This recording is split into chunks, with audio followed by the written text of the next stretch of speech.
Comment devez-vous choisir vos pinceaux?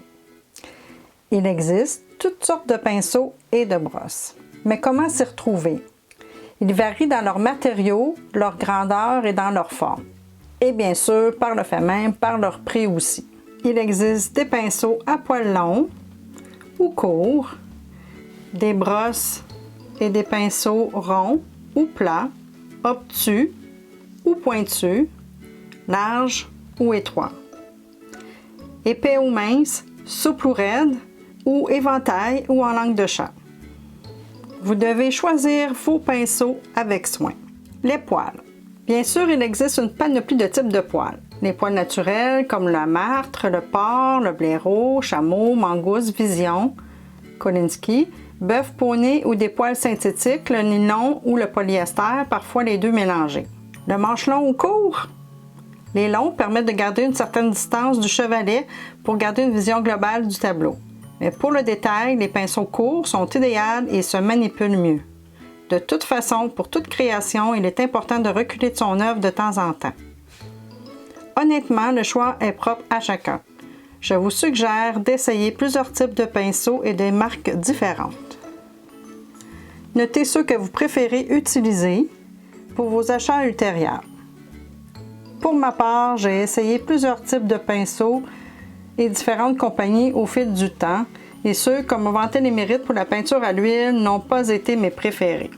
Avec le portrait, comme je dois faire beaucoup de petits détails, mes pinceaux préférés sont ceux de la série Expression de Robert Simon. Ils sont composés de fibres synthétiques. J'ai beaucoup de difficultés à en obtenir. Heureusement, H&M, un magasin d'art au Québec, me fait des commandes spéciales pour moi. Pourquoi ces pinceaux? Parce que ce sont les seuls pinceaux courts avec des poils fermes et souples en même temps que j'ai trouvé. Ils me permettent beaucoup de précision dans les portraits en conservant une extrémité bien amincie. La prise est agréable et ils sont également résistants. Ils ne perdent pas leurs poils et ça, c'est important aussi. Vous ne voulez pas passer votre temps à retirer les poils de votre tableau. Il existe de meilleures façons de profiter de votre temps.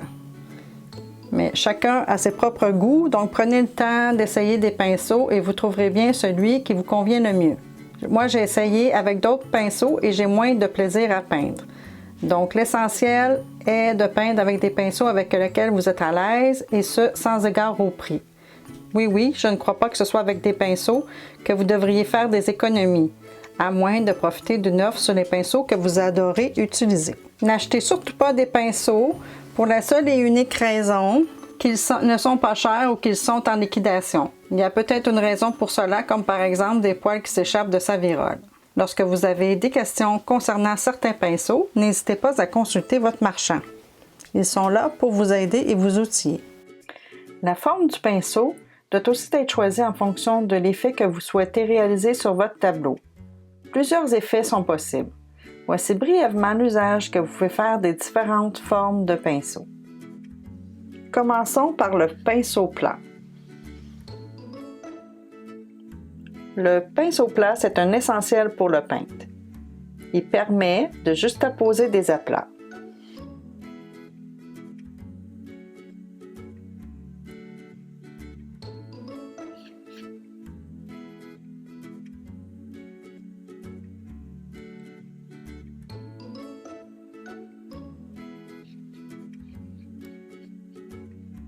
Vous pouvez facilement, avec ce pinceau, faire des lignes fines, des points,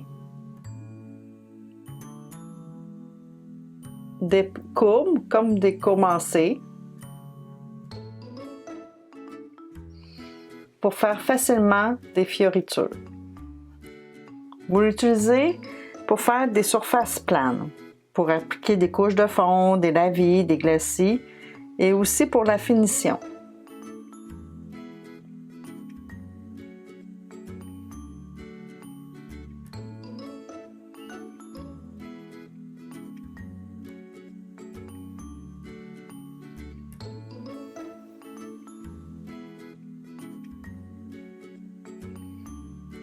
Le bord permet d'appliquer des couches larges de peinture tandis que la tranche permet de faire des traits fins.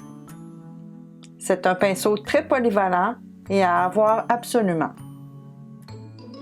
Le carré, qui est très semblable au plat. Ces soies sont toutefois plus courtes et plus rigides, ce qui le rend idéal pour le travail des textures et des dégradés rapides.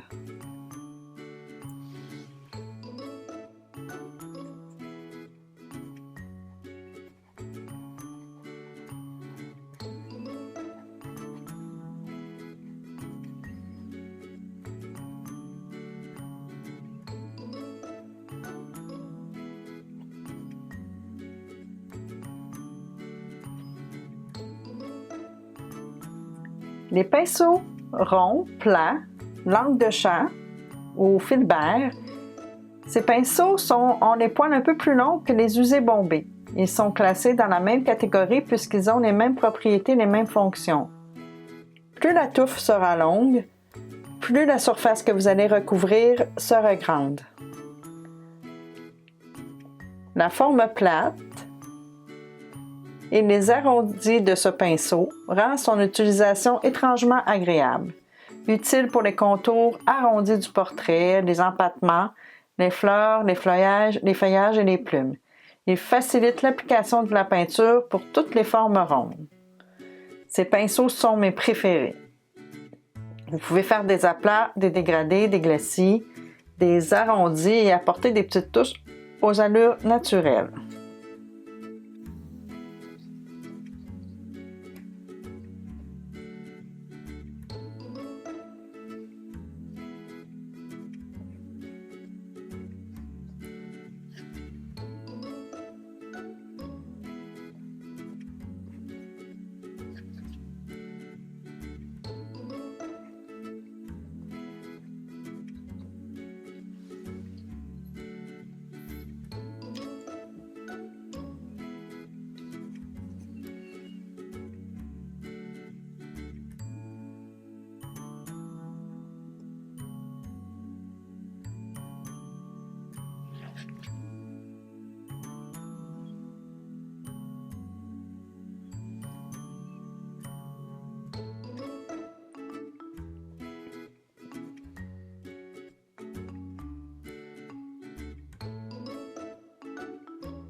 Vous pouvez faire des aplats, des dégradés,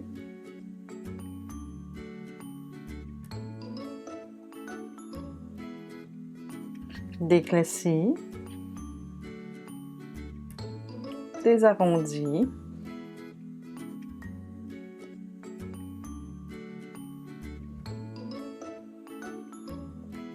on peut faire toutes sortes de petites touches aux allures naturelles avec ce pinceau. Le pinceau rond standard. Le pinceau rond biseauté pour un travail tout en finesse. Les plus fins permettent de travailler les plus petits détails. Ce pinceau rond à la pointe fine est cependant limité dans son usage contrairement aux deux autres. Il ne permet pas de réaliser des aplats ou même de larges dégradés. En revanche, il est idéal pour apporter des petites touches. Vous pouvez exécuter des points, des contours, des formes sinueuses et faire des belles lignes fines. Les longues soies fournies, coupées en pointe, retiennent bien la couleur et l'étalent avec fluidité. Il est idéal pour la technique du pointillé tout en étant assez polyvalent pour s'adapter à une diversité de lignes de techniques décoratives.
Le pinceau éventail ou fan brush. Ce pinceau peut être utilisé pour peindre dans le sens de la largeur ou de son épaisseur. L'éventail vous permet d'estomper entre deux tonalités et de faire un dégradé.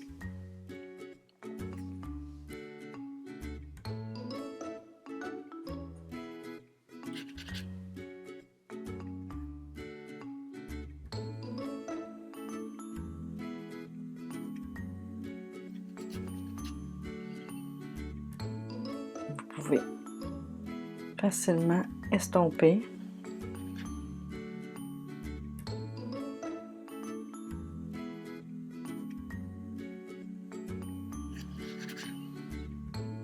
En deux couleurs.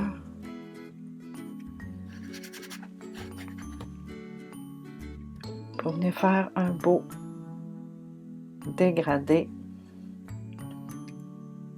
entre les deux. Voilà. Vous pouvez aussi, avec ce type de pinceau éventail, venir faire des poils ou tout simplement de l'herbe. Alors, quand vous avez des grosses quantités d'herbe à créer, ce pinceau peut être bien utile. Vous pouvez venir estomper des contours et même l'utiliser pour la technique du pointillé. Faire plusieurs pointillés à la fois. Sa forme un peu particulière n'a pas pour fonction de peindre, mais plutôt d'apporter ou de créer des effets de texture, des poils, de l'herbe. Vous pouvez même créer un sapin.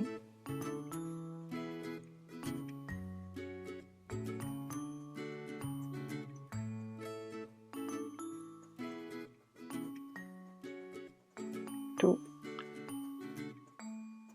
simplement, je le fais rapidement, ça vous donne une petite idée de ce que vous pouvez faire. Vous pouvez vous en servir aussi pour quand vous voulez faire des nuages, venir estomper. Ici, je suis obligée de prendre une couleur pour vous montrer, mais ça vous donne une petite idée de tout ce que vous pouvez faire avec ce pinceau.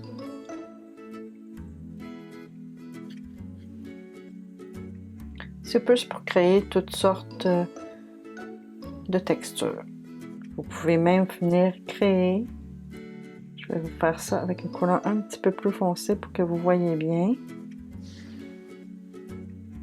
En venant frapper votre pinceau, vous pouvez même créer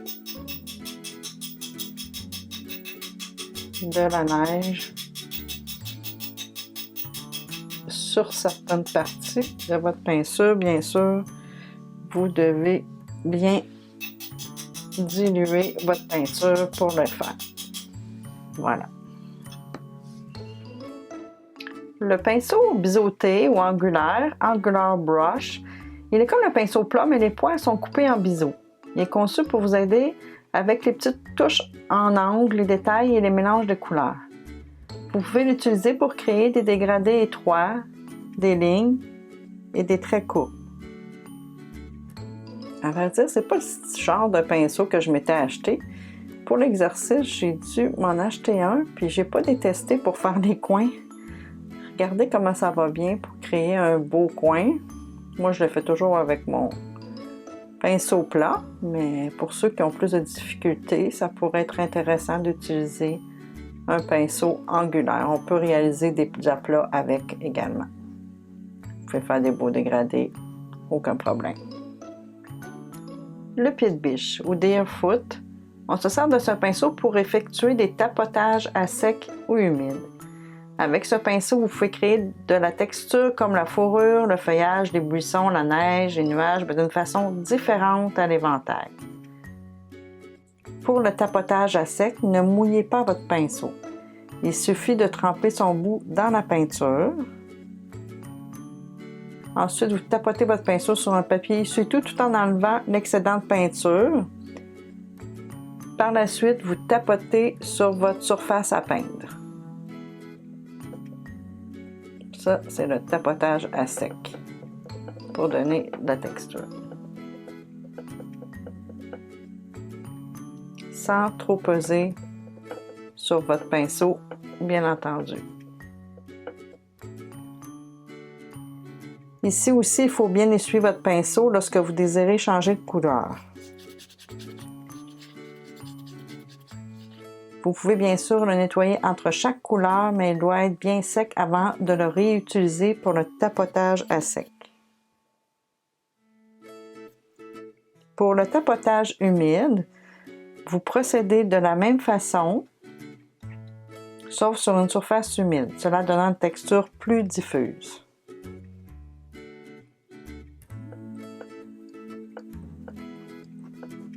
Ça peut être utile justement pour faire des beaux petits nuages et de la belle fourrure.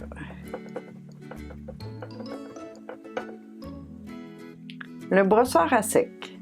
Ce pinceau est fait de poils de porc. Les poils sont plutôt raides. Ici aussi, vous devez le tremper dans la peinture, enlever l'excédent sur un papier essuie-tout, mais en faisant des mouvements circulaires. Le but est d'obtenir une fine poudre sur la surface. C'est très, très, très fin. Pour faire des nuages, pour créer une zone éclairée ou ombragée ou pour teinter votre surface d'une couleur. Pour le brossage humide, il suffit de procéder de la même façon que vous devez garder plus d'humidité dans les poils du pinceau afin de laisser des traces plus marquées et prononcées. Vous entendez le bruit là, c'est vraiment très sec comme pinceau.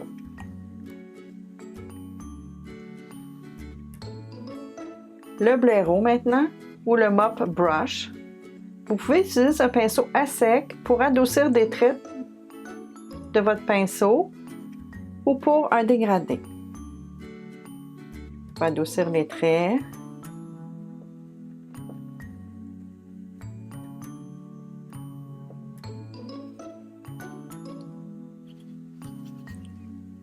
Ou améliorer un dégradé. Tout en douceur. C'est vraiment, ça fait vraiment un effet tout en douceur. Vous tapotez légèrement sur la surface peinturée, non sèche, afin d'atténuer et d'adoucir la couleur. Le peigne comb. C'est un pinceau qui est plat et conçu pour ajouter de la texture. Vous pouvez aussi, avec ce pinceau, créer de l'herbe, créer des poils d'animaux, des cheveux, des plumes, le grain de pois. Vous pouvez aller faire des pointillés également. Vous devez bien sûr diluer votre peinture afin d'obtenir, si vous voulez faire des lignes aussi, mais vous devez bien diluer afin d'obtenir la texture de l'encre. Parce que ce n'est pas un pinceau qui garde bien la peinture étant donné que c'est des fins. C'est juste des fines lignes comme un peigne. Voilà. Pour ce qui est des numéros de pinceau, ils indiquent que l'épaisseur de la touffe des poils. Plus bas est le numéro, plus petit sera la touffe des poils. Et inversement, plus hauts seront les numéros, plus grandes et donc plus épaisses seront les touffes, comme vous le voyez ici sur cet exemple de pinceau. Vous devez adapter la taille en fonction de votre surface à peindre. Donc, plus que votre surface est grande, plus vous devez prendre des pinceaux avec le chiffre plus haut. Et vérifiez bien parce que ça varie souvent d'une compagnie à l'autre. J'espère que cette démonstration vous a plu. N'hésitez pas à mettre vos commentaires. Et si vous avez soif de plus d'informations, visitez mon site web au pommart.ca.